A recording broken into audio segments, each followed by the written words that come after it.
Welcome back, my friend. I have already received word from Alfino. To think that Flame Marshal Huayu was the Garlean agent. I know not what to say. Together with Robon, Aline lent us much-needed aid at the time of our Order's founding. She was particularly passionate about the need to tackle the primal threat. When we discussed the subject, her eyes fairly shone with determination. Whatever else she may have been, I choose to believe that it was her true self with whom I spoke then. But now is not the time to dwell on such matters. I have an important announcement to make regarding our effort to defeat the Ascians.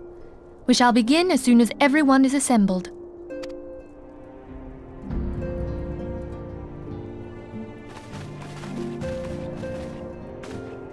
My thanks for coming, friends. Moonbreeder, the floor is yours. By now, I'm sure you're all familiar with white auracite, the miraculous material that'll allow us to capture Ascian souls. Back at Snowcloak, we verified its ability to absorb vast amounts of ether. Alas, it leaves something to be desired in the area of stability. The stone can only store ether for a short while before expelling its contents. In addition to auracite's inherent limitations, we must needs be wary of our enemy's strength. Our foe draweth upon an infinite wellspring of power. Even should we succeed in entrapping him, the stone will not long contain his wrath. Meaning that, if we want to kill the swine, we'll have to be quick about it. 'Tis our belief that an Ascian soul may be permanently undone, if smitten by a sufficiently concentrated burst of pure ether.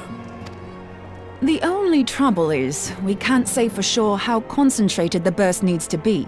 Without knowing how much ether an Ascian soul is composed of, we're basically guessing.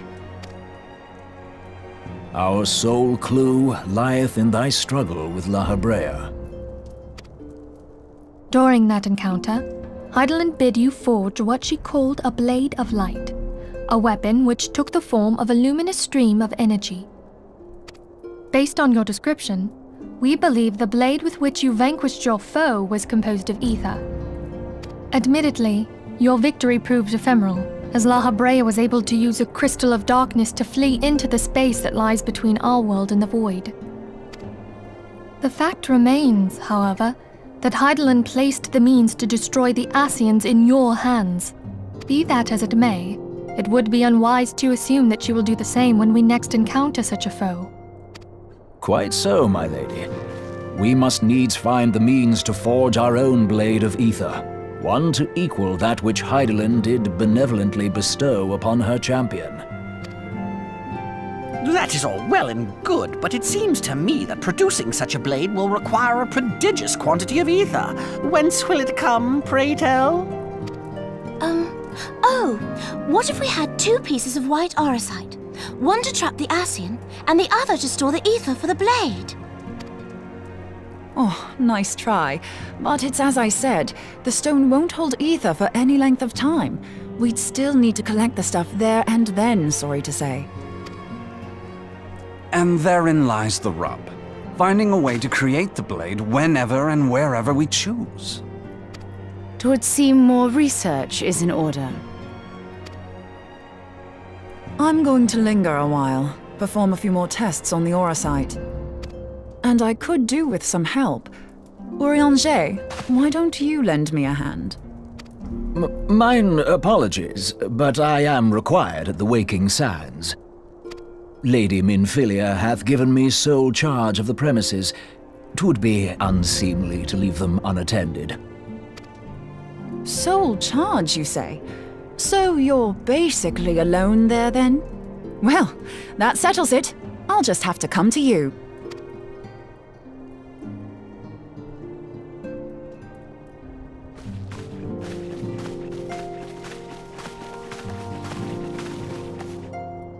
While you were afield, word arrived from the Sharlayan motherland. You will recall that a survey party was dispatched to investigate the incident at the Isle of Val. What they discovered was troubling, to say the least. According to the report, the isle has been erased from existence. 'Twas as if a hole had been torn in the very fabric of reality. Aye, Yet the mystery endeth not with the isle's disappearance. It hath come to light that a number of scholars in various other locales were reported missing at a similar juncture. What's more, they all had something in common with the head of the students of Baldessian. Every last one of them was researching a phenomenon called dimensional compression, or the rejoining as the ancient texts call it. I'll be damned if that's a coincidence. All indications suggest Ascian involvement, but I sense that a force greater still is at work. The entity the Dark Beings call the One True God. We must pray that my dear friend Kryl regains consciousness soon. If she bore witness to the Isle of Val's final moments, she may be able to shed some light on this mystery.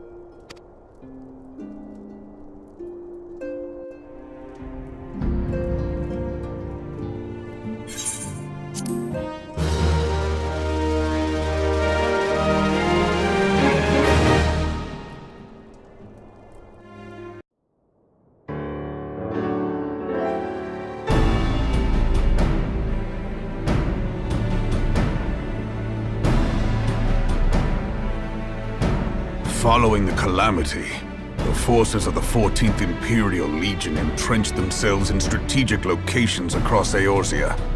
So swiftly did they accomplish this, it was suspected that they had received help. To think that it came from Huayu, my right hand.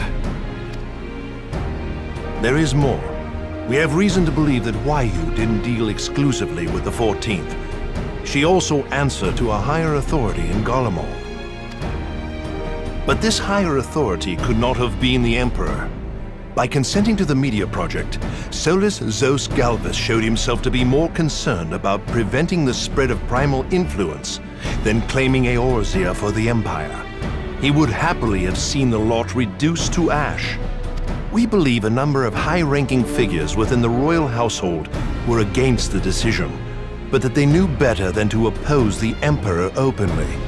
Of course, this didn't prevent them from making clandestine provisions, in which Huayu played a part. Alas, these provisions did not prevent Dalamud from falling, and the ensuing chaos changed the face of the realm forever. Yet Eorzea survived. To all intents and purposes, the Meteor Project had failed, and the Empire was left to rue its lack of a decisive means to eliminate the primals. Until, that is, it stumbled upon the Ultima weapon. Even before the accursed thing was dug up, it seemed to me the 14th had the might to overwhelm our weakened armies. Yet they chose to hide behind their walls. Why? The Black Wolf was wary of making the denizens of Eorzea desperate, lest more primals emerge to bleed the land. The discovery of the Ultima weapon, however, emboldened him to resume his war of conquest in earnest. But there was one in Garlemald who believed that Van Belsar's actions were premature. One who stood higher in the Imperial Army's chain of command. He ordered the Legatus to halt his advance, only to find that the Black Wolf had slipped its leash, and that the 14th now acted alone. In a bid to bring Van Belsar to heel, he used the agent he had planted in Ul'dah prior to the calamity to undermine the Legion's efforts. A man who outranks Van Belsar, yet opposed the late Emperor's decision to annihilate Eorzea. This could only be the former High Legatus of the Garlean army, now known as Emperor Voris Zos Galvus. So he was Huayu's true master. But one of several in actual fact. We've learned that even as Huayu served the Empire's interests, she sold Imperial secrets to a certain faction in Eorzea. In so doing, she helped to maintain the status quo, thus prolonging the conflict. Considering who stands to profit from war, it isn't hard to imagine who her other masters were. Seven hells! You mean to say that she was a double agent?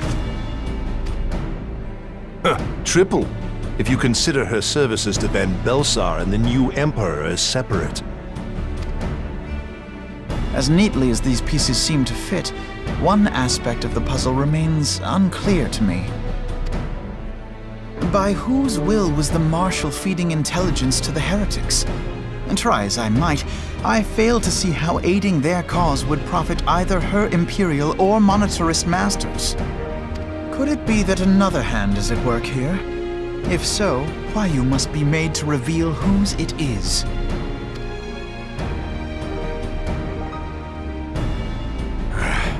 Not only have I lost a trusted friend, now I must interrogate her as a stranger. Not a pleasant task, I grant you, but a necessary one. Unless we weed out the ivy, root, stalk, and stem, it will simply grow back. I know that full well. Those closest to Huayu have already been detained, and I will question them alongside her. General, pray keep in mind that there may be unwitting abettors among them. All will be treated fairly. On that you have my word. Those who are innocent have no cause to fear. You have ever been a friend of truth, General. I hope the unpleasant task of weeding out falsehood will not detain you too long. Though it be for the sake of Eorzea, doubting one's comrades is poison to the soul. And with that, I take my leave.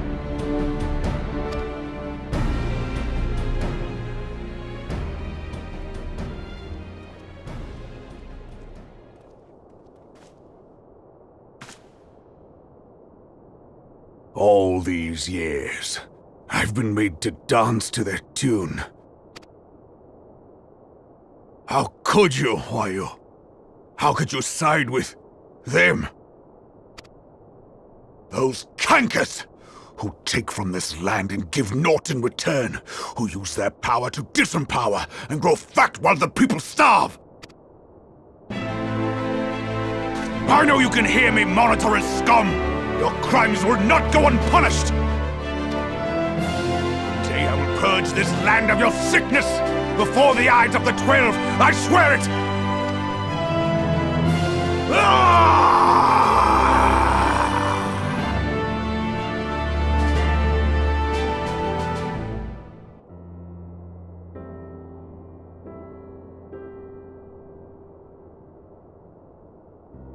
I shall have no further need of you this day. Your Grace.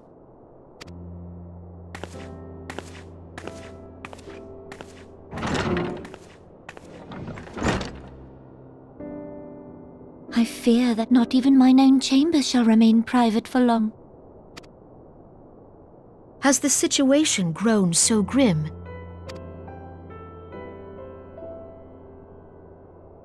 Ever since he proposed the Cardinal Reclamation Bill, Teleji Adeleji has risen to greater prominence upon the backs of impoverished refugees. The monetarists were ever united in their pursuit of profit, but the man's actions have torn a rift in their ranks. They snap at each other as rabid dogs. Yet now is not the time to be bickering among ourselves. If this bickering is a threat to law and order, might you not have grounds to dissolve the Syndicate? Would that the solution were so simple, Admiral. Alas, my moving to dissolve the Syndicate is certain to spark outrage among the influential merchant class, whom the Cabal represents. This would serve to exacerbate the current unrest, and peace would slip still further away. Be they rich or poor, natives or refugees, all who reside in Ul'dah have a right to pursue happiness. It is the duty of a ruler to protect this right. If I am to perform my duty, I must needs tread warily. It would not do to make enemies heedlessly. Were Lord Lolorito here, he would doubtless say that I have my head in the clouds. A ruler is required to take a wide view. Try as we might to cater to all needs, some will inevitably be overlooked. As such, there shall ever be citizens who feel aggrieved. It cannot be helped. But as you have informed us, the monetarists take no view but their own. They hunger for power while the masses starve. In the absence of a common cause, it seems beyond any one individual to make Ul'dah whole. And the presence of a Garlean agent within the Immortal Flames only makes matters worse. Even accounting for Uldar's historic reliance upon mercenaries, such a grievous breach of security is unprecedented. I fear this business will provide the Monitorists with a rod to beat Rauban. Eorzea can ill afford for the immortal flames to be dampened now. Ere long, the Garleans will turn their ravenous gaze toward our lands once more. If we are to resist their might, our nations must stand together. Yet for this to happen, our nations must be whole. Cannot be done to improve the situation in Ulda. The true wealth of Ulda lies in the health, happiness, and hopes of her citizens. Alas, the citizens shall never know these things, so long as their lives are ruled by the ambitions of the few. The Monitorists claim to represent the best interests of the people, but in sooth they desire only to manipulate them for their own selfish ends. For the government to serve the people, it must be formed of the people. For Ulda to move forward, it is not only the Syndicate that must be dissolved. Nay, you jest.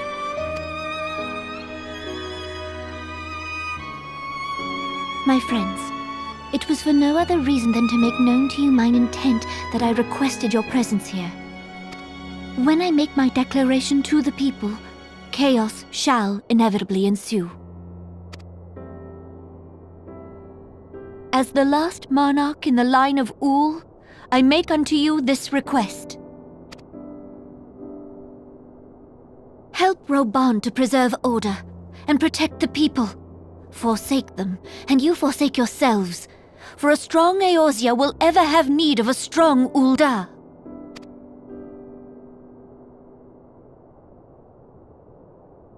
Your Grace, are you certain of this? There is no other way. When the time is ripe, the nation shall become a true republic. Both royalists and monitorists shall cease to be. Ulda will no longer belong to kings or queens or merchant princes, but to her people.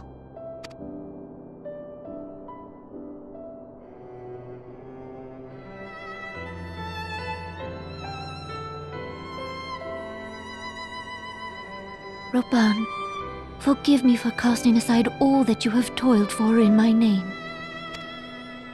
Beyond this gesture, I am powerless to help my subjects.